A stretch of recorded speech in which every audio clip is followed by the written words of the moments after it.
Anda menyaksikan Kompas Bisnis bersama saya Putri Oktaviani.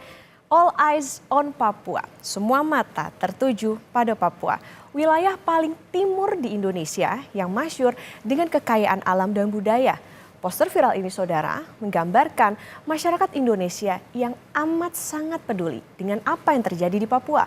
Tak hanya di Instagram, tagar All Eyes on Papua juga trending di platform X. Mengapa begitu viral? Nah, masyarakat Papua sedang memperjuangkan hak mereka atas hutan adat atau disebut hak ulayat.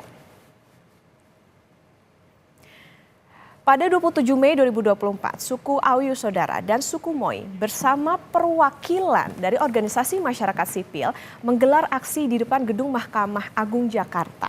Suku Auyu ini berasal dari Bovendigul, Papua Selatan dan suku Moi dari Sorong, Papua Barat Daya. Yang mereka mohon adalah MA menjatuhkan putusan hukum dan membatalkan izin perusahaan sawit yang tengah mereka lawan. Kami ambil salah satu masalah saudara, yaitu suku Auyu. Pemerintah provinsi ini memberikan izin pada PT IAL atau Indo-Asiana Lestari di lingkungan hutan adat mereka dengan luas mencapai 36.094 hektar. Suku Auyu ini menolak perizinan hutan sawit dengan mengajukan gugatan di Pengadilan Tata Usaha Negara di Jayapura. Sayangnya, gugatan ini dianggap tidak relevan oleh PT UN. Bagi kedua suku ini, pembatalan izin perusahaan sawit di Papua ini tidak hanya memulihkan hak-hak masyarakat adat yang telah dirampas, tetapi juga bisa menyelamatkan hutan di Papua.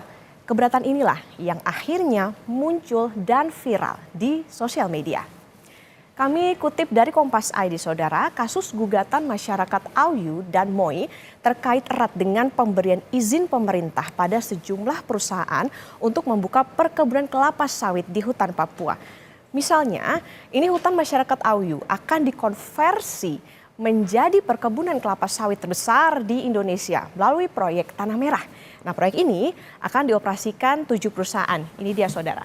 Proyek Tanah Merah ini dioperasikan 7 perusahaan. Ini diantaranya adalah PT MJR, PT KCP, kemudian PT GKM, PT ESK, PT TKU, PT MSM, kemudian PT NUM.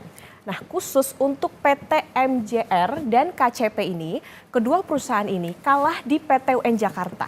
Suku Auyu menang. Dua perusahaan ini kemudian diwajibkan menghentikan kegiatan penggundulan hutan dan tidak memperluas areal usaha perkebunan, kecuali pada lahan perkebunan yang sudah ada seluas 8.828 hektar. Putusan tersebut setidaknya menyelamatkan ada 65.415 hektar hutan dari konsesi PT MJR dan juga PT KCP. Lalu bagaimana dengan suku Moi? Nah, ceritanya juga sama. Suku Moi ini berasal dari Sorong, Papua Barat Daya. Subsuku Moi yaitu Moi Sigin. Ini melawan PT SAS yang memegang 40.000 hektar hutan di Sorong. Yang akan dibabat dalam waktu dekat adalah seluas 18.160 hektar. Suku Moi pernah membawa masalah ini ke Jakarta pada tahun lalu. Namun kalah di PT UN Jakarta pada Desember 2023. Dan saat ini saudara ada 5 wilayah terbesar dengan hutan yang tersisa. Ini yang pertama, Bovendigul. Ini dalam hektar ya, 302.423 hektar. Kemudian Jayapura, ini ada 108.379 hektar. Kemudian Mimika, 105.891 hektar. Merauke, 100.693 hektar. Dan Teluk Bintuni, 91.723 hektar. Hasil kajian dan investigasi Gecko Project menunjukkan operasi proyek Tanah Merah ini berpotensi menghancurkan hutan Papua karena mempunyai banyak permasalahan. Proyek ini tercatat tidak memiliki dokumen analisis mengenai dampak lingkungan atau AMDAL. Ada pemalsuan tanda tangan pejabat hingga tidak ada negosiasi dan persetujuan dari masyarakat lokal.